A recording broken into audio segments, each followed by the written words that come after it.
Friends, ఇప్పుడే అందిన వార్త. యూపీ ఎన్నికల్లో తెలంగాణ ఆడబిడ్డ హవా అంటూ వార్తలు అయితే వస్తున్నాయి. దాని గురించి వీడియో చేయడం అనేది జరుగుతుంది. ఫ్రెండ్స్, దయచేసి సపోర్ట్ చేయండి, లైక్ చేసి షేర్ చేసి సబ్స్క్రైబ్ చేస్తూ మరిన్ని నోటిఫికేషన్స్ కోసం అయితే బెల్ ఐకాన్ అయితే క్లిక్ చేయండి.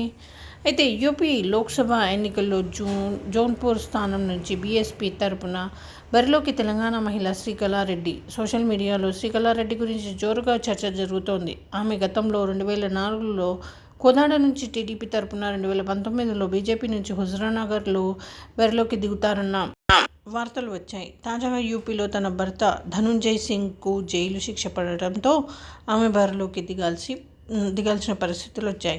సూర్యాపేట జిల్లా నడిగూడెం మండలం రత్నవరం గ్రామానికి చెందిన కీసర జితేందర్ రెడ్డి ఒక్కగానొక్క కూతురు శ్రీకళారెడ్డి. తండ్రి జితేందర్ రెడ్డి నల్గొండ జిల్లా కోఆపరేటివ్ సొసైటీ అధ్యక్షుడిగా పనిచేశాడు. 1972లో హుజూర్నగర్ స్థానం నుంచి ఇండిపెండెంట్ ఎమ్మెల్యేగా గెలిచారు. ప్రముఖ నిప్పో బ్యాటరీ గ్రూప్ కంపెనీ ఈ కుటుంబానికి చెందినది.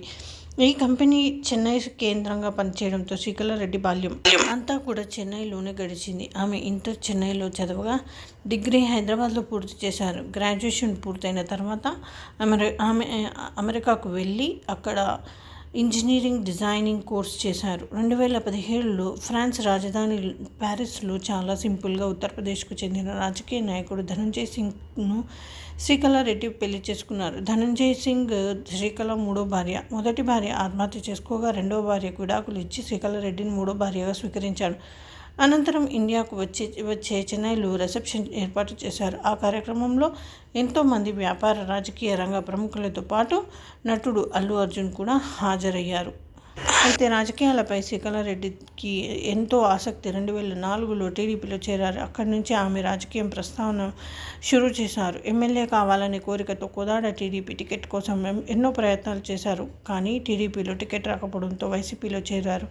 ఆ తర్వాత రాజ్యసభ ఎంపీ గరికపాటి మోహన్ రావుతో కలిసి బీజేపీలో చేరారు. 2019లో హుజూర్నగర్ బీజేపీ అభ్యర్థిలోకి దిగేందుకు ప్రయత్నించారు. టికెట్ దక్కలేదు. ఆ తర్వాత 2021లో యూపీలో జరిగిన జిల్లా పంచాయతీ ఎన్నికల్లో గెలిచి జెడ్పీ అధ్యక్షురాలుగా ఆమె బాధ్యతలు చేపట్టారు. శ్రీకళారెడ్డి ధనంతరాలు. ఆమెకు 780 కోట్ల స్థిరాస్తులు ఉన్నాయి. ధనంజయ్ సింగ్ వద్ద భారీగానే ఆస్తులు ఉన్నాయి. ఈ విధంగా వార్తలు అయితే వస్తున్నాయి ఫ్రెండ్స్.